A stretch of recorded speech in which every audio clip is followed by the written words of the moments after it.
Assalamualaikum warahmatullahi wabarakatuh. Perkenalkan, nama saya Doni Septiawan dari Program Studi Pendidikan Agama Islam semester 3. Pada kesempatan kali ini, saya ingin memenuhi tugas akhir semester pada mata kuliah Studi Agama Kontemporer dengan dosen pengampu Bapak Surawan MSI. Di sini kita akan membahas tentang Islam dan moderasi beragama. Kita kupas terlebih dahulu ya. Secara bahasa, moderat adalah sebuah kata sifat turunan dari kata moderation yang berarti tidak berlebih-lebihan atau sedang.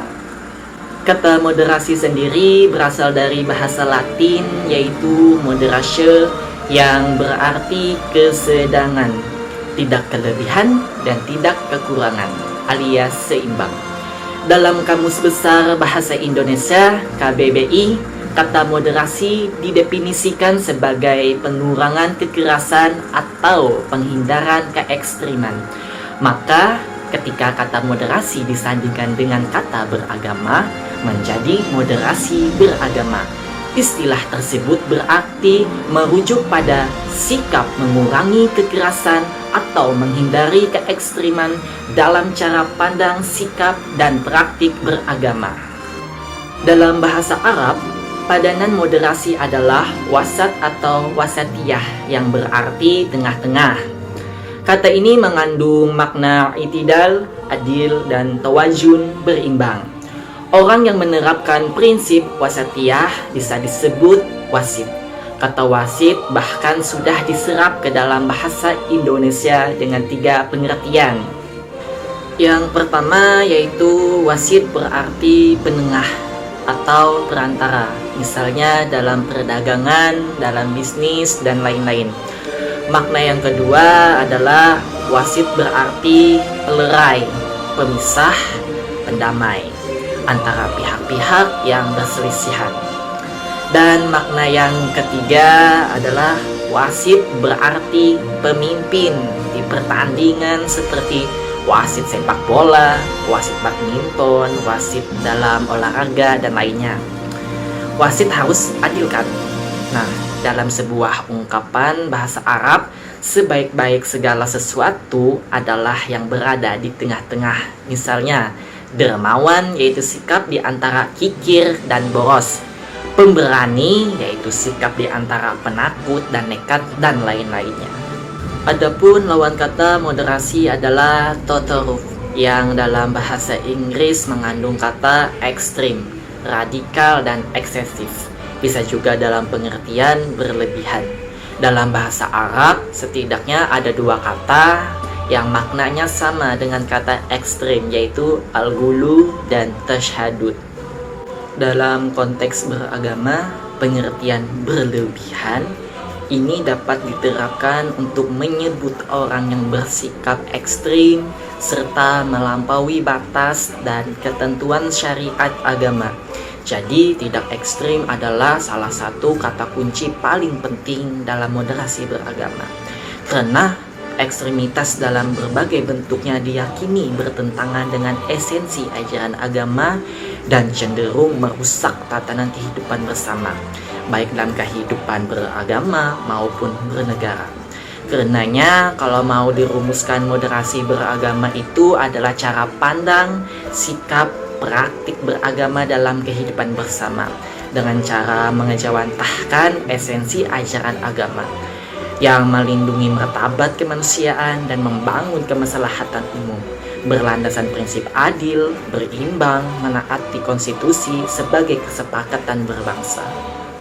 Pertanyaannya, memangnya moderasi beragama itu penting untuk Indonesia? Ya, sangat penting, karena Indonesia adalah negara yang masyarakatnya sangat religius dan sekaligus majemuk. Meskipun bukan negara berdasar agama tertentu, masyarakat kita sangat lekat dengan kehidupan beragama. Nyaris tidak ada satupun urusan sehari-hari yang tidak berkaitan dengan agama. Itu mengapa kemerdekaan beragama juga dijamin oleh konstitusi kita. Nah, Tugas kita adalah bagaimana menjaga keseimbangan antara kebebasan beragama itu dengan komitmen kebangsaan untuk menumbuhkan cinta tanah air. Mungkin ada yang bertanya lagi, memangnya cara pandang sikap dan praktik beragama seperti apa yang dianggap ekstrim atau melebihi batas? Nah, lihat saja, ada 3 ukuran yang bisa menjadi patokan. Yang pertama, dianggap ekstrim kalau atas nama agama seseorang melanggar nilai luhur dan harkat mulia kemanusiaan, karena agama diturunkan untuk memuliakan manusia. Dan yang kedua, dianggap ekstrim kalau atas nama agama seseorang melanggar kesepakatan bersama yang dimaksudkan untuk kemaslahatan. Dan yang ketiga, dianggap ekstrim kalau atas nama agama seseorang dengan sengaja melanggar hukum tanpa alasan yang jelas. Jadi orang yang atas nama menjalankan ajaran agamanya tapi melanggar ketiga batasan tadi itu bisa disebut ekstrim dan melebihi batas. Logikanya, kemuliaan agama itu tidak bisa ditegakkan dengan cara merendahkan harkat kemanusiaan. Nilai moral agama juga tidak bisa diwujudkan melalui cara yang bertentangan dengan tujuan kemaslahatan umum. Begitu pula esensi agama tidak akan bisa diajarkan dengan cara melanggar ketentuan-ketentuan hukum yang sudah disepakati bersama sebagai panduan kehidupan bermasyarakat dan bernegara.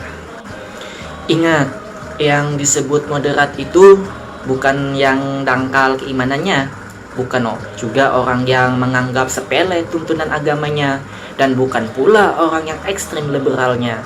Orang yang moderat adalah orang yang saleh, berpegang teguh pada nilai moral dan esensi ajaran agama, serta memiliki sikap cinta tanah air, toleran, anti kekerasan, dan ramah terhadap keragaman budaya lokal.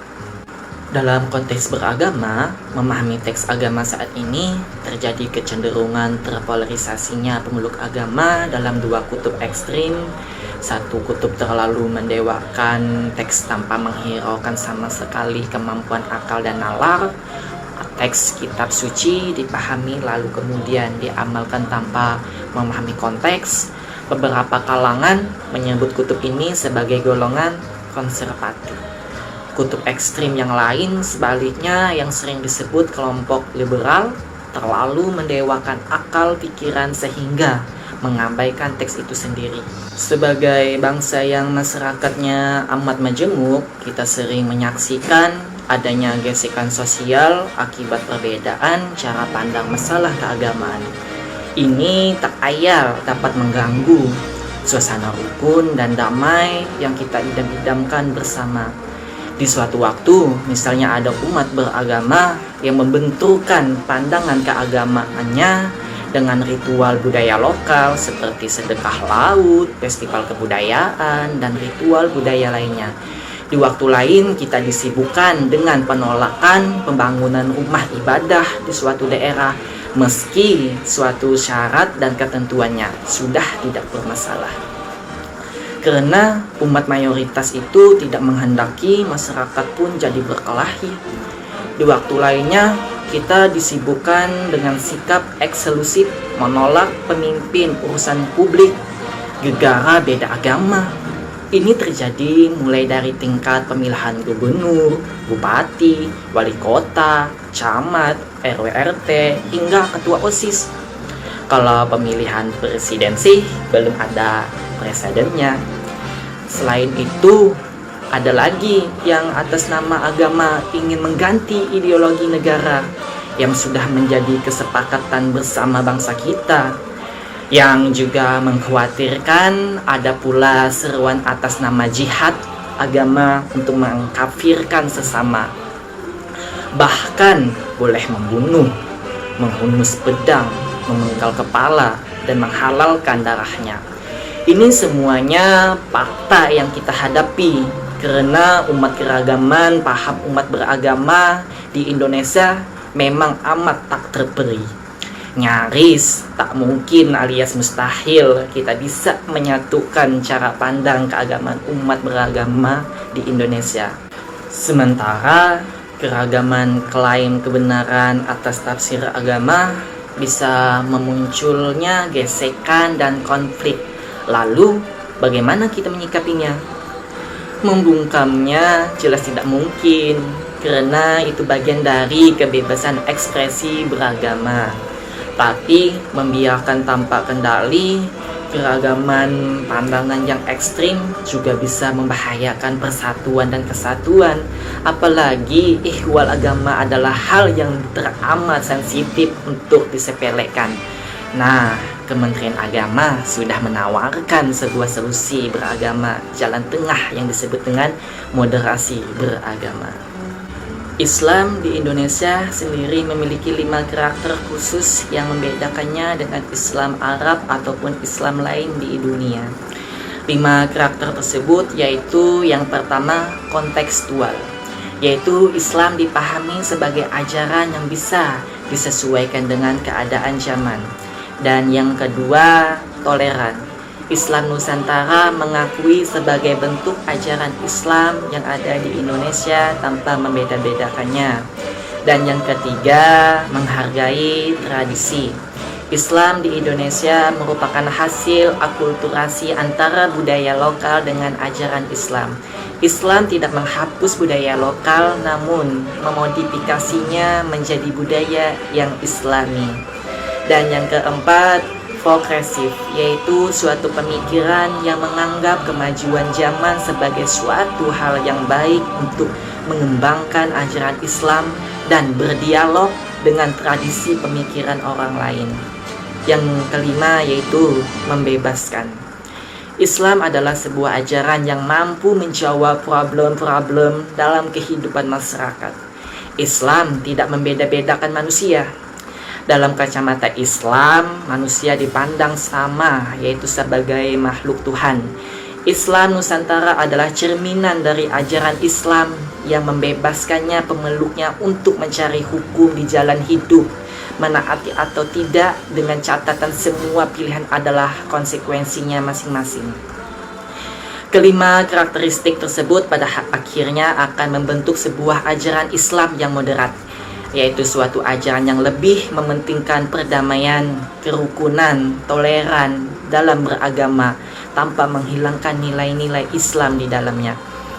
Islam moderat merupakan ciri khas dari keberislaman bangsa Indonesia yang berbeda dengan keadaan Islam di Arab atau belahan dunia lainnya.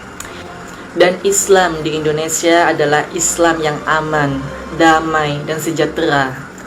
Aman dalam artian tidak terdapat konflik yang sampai mengancam stabilitas agama dan negara, walaupun tidak menafikan adanya gesekan-gesekan yang berujung konflik. Damai dalam konteks masyarakat Indonesia yang multikultural, terdiri dari berbagai ras, agama, dan budaya yang beragam. Sejahtera yang merupakan manifestasi dari kehidupan yang aman dan damai tersebut. Jadi, moderasi beragama merupakan perekat antara semangat beragama dengan komitmen berbangsa dan bernegara. Yakinlah bahwa bagi kita, bagi bangsa Indonesia, beragama pada hakikatnya adalah berindonesia, dan berindonesia itu pada hakikatnya adalah beragama.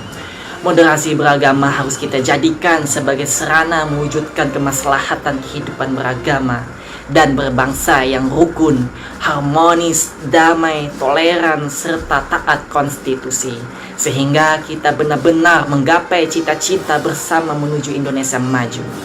Untuk itu, melalui moderasi beragama, mari kita jaga persatuan dan kesatuan negara Republik Indonesia ini yang telah diperjuangkan dengan penuh pengorbanan termasuk oleh tokoh dan umat beragama para pahlawan kita. Terima kasih. Wassalamualaikum warahmatullahi wabarakatuh.